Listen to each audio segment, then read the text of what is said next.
little thing up here, it changed my daily routine.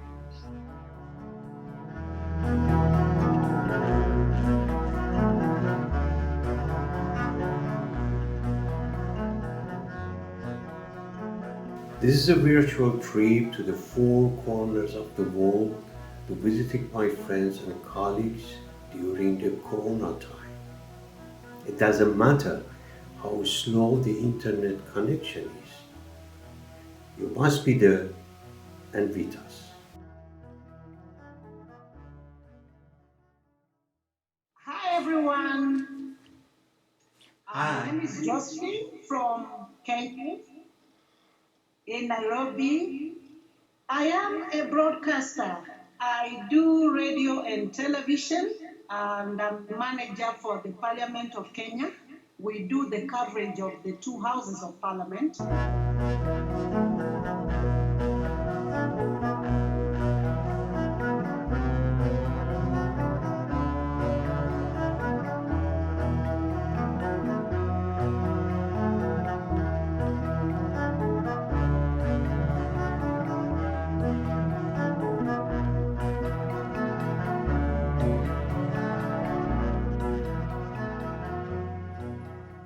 I live in Anchorage, which is the largest city in Alaska, but it's not the capital.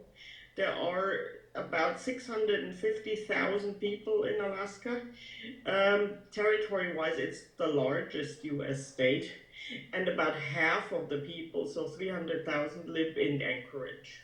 There is a school here in Anchorage that provides a German language immersion program, and I work there as a teaching assistant. I am from Kathmandu, Nepal. I am director of photography DOP. I am also doing the photography since a long time.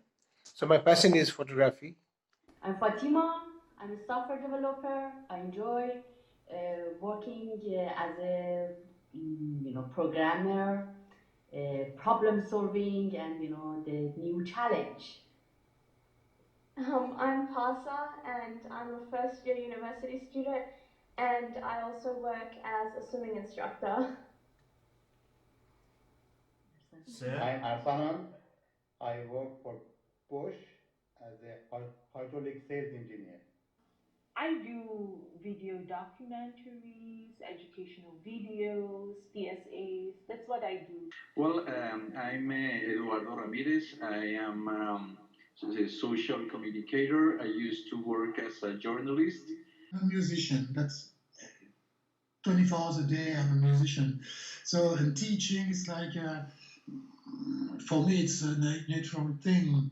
And I've always been, I've always had students.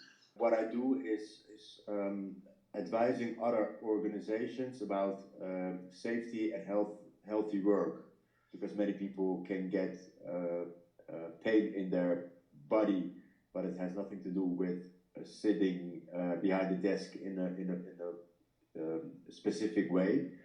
It can also have something to do with your private situation, and it's not about selling products like a new chair or a software or some things like that. The basic thing that I do is ask a lot of questions. I have been moved to work for an economic newspaper. I work as an IT specialist in data management for federal government.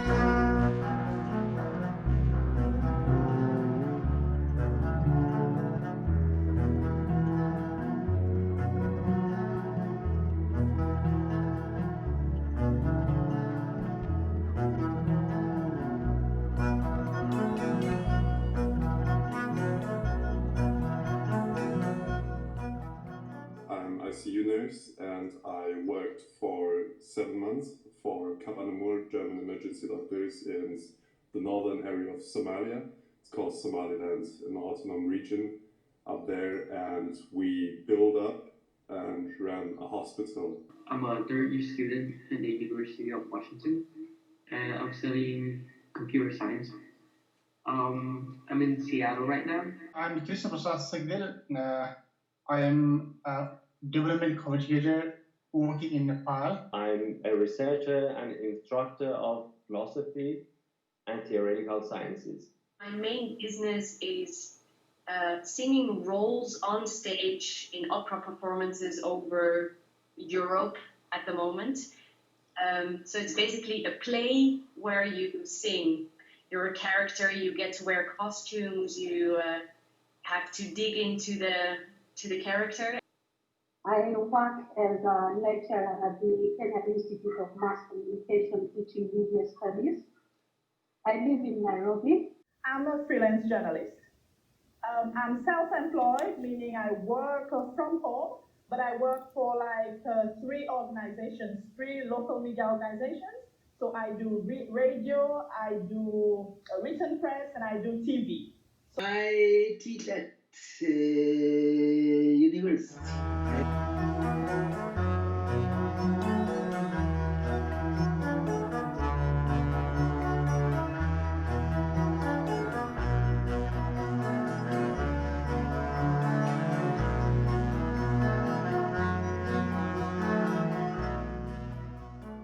My name is Ram Joshi.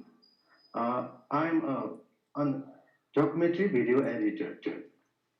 I am now in a position of formulation of policy for broadcast throughout Pakistan with the consultation of my higher authorities. As an academic, as a professor, I actually worked at home 75% of my time before I came back to Vietnam. Teach and coordinate German as a foreign language teaching in Kosovo and the Republic of North Macedonia as well. And actually sent from the German government.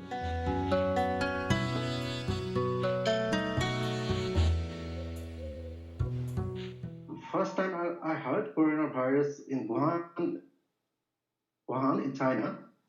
I'm so scared about if coronavirus come in Nepal, what we do?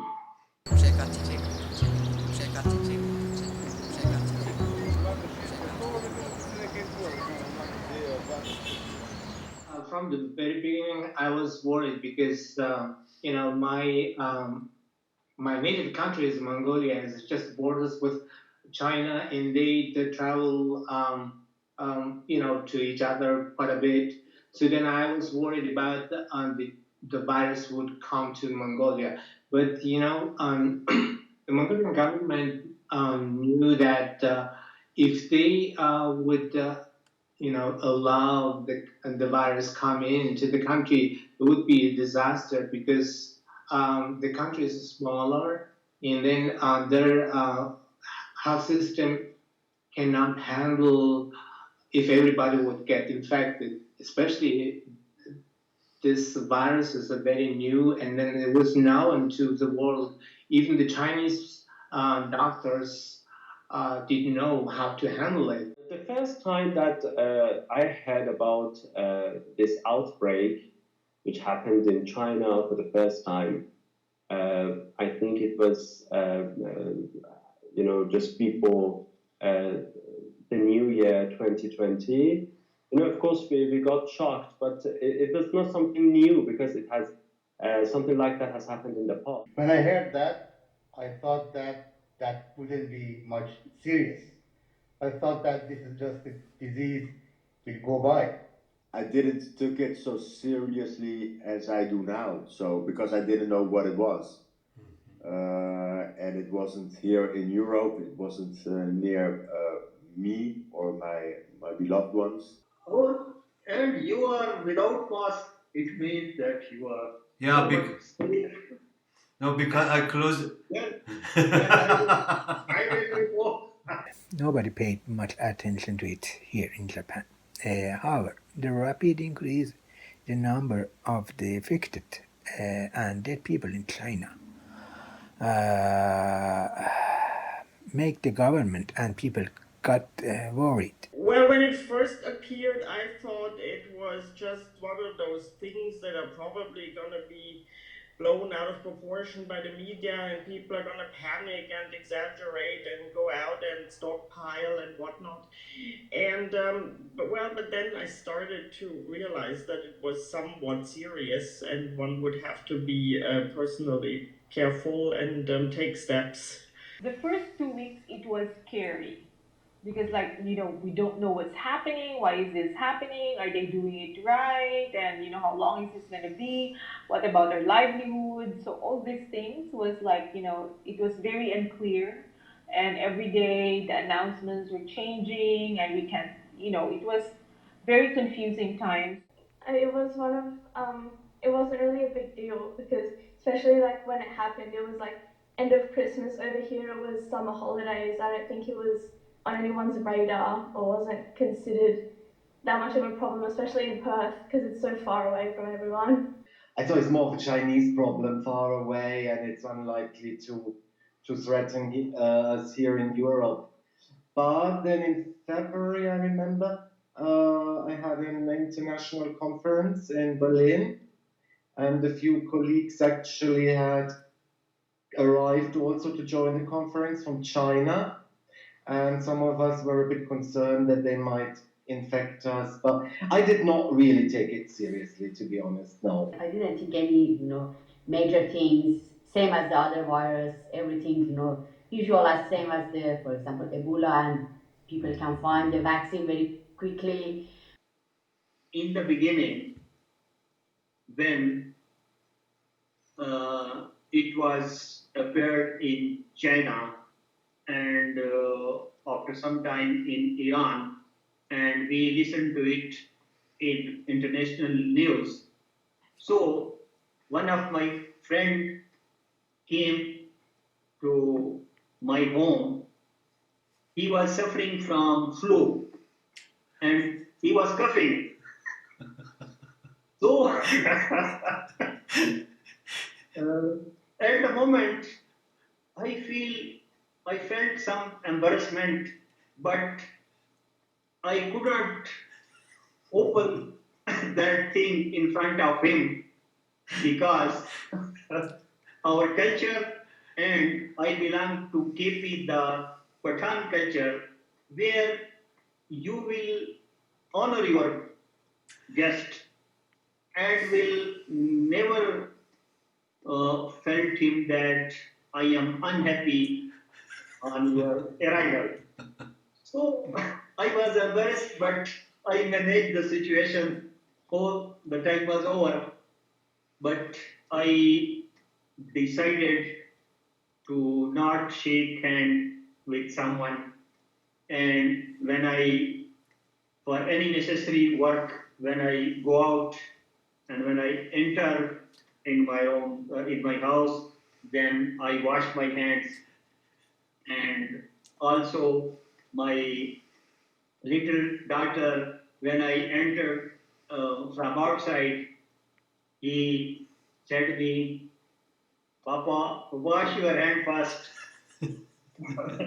So now it has become the compulsory culture of our society and family to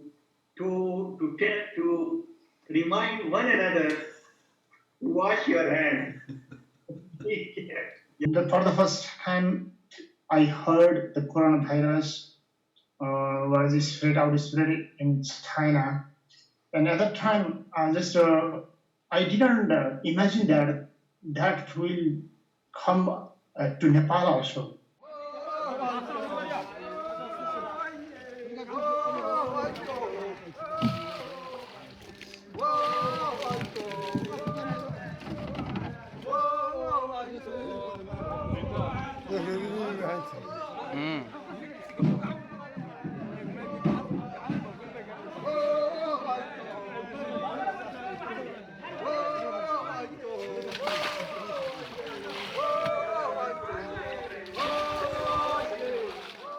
I sit there in our small village, Ebillo.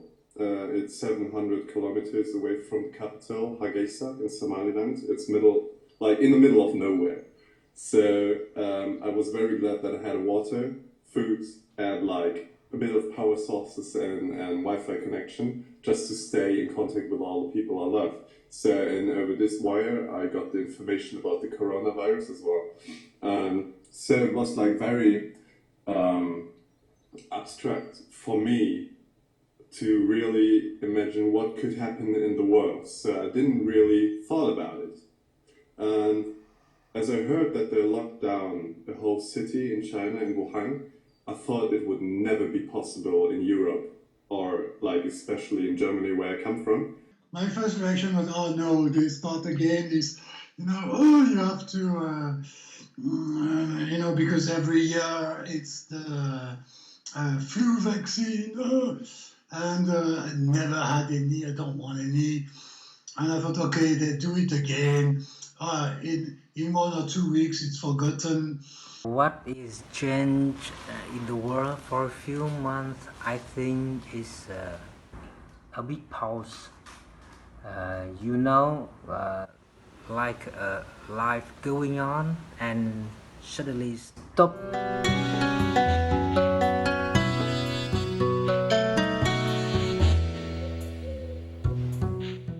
Clear blue skies today, as you can see.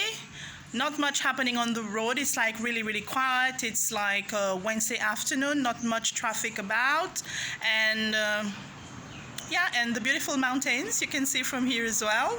And I'm pointing in the direction of the town area. So I live in Montfleury, that is on the outskirts of the capital, Victoria.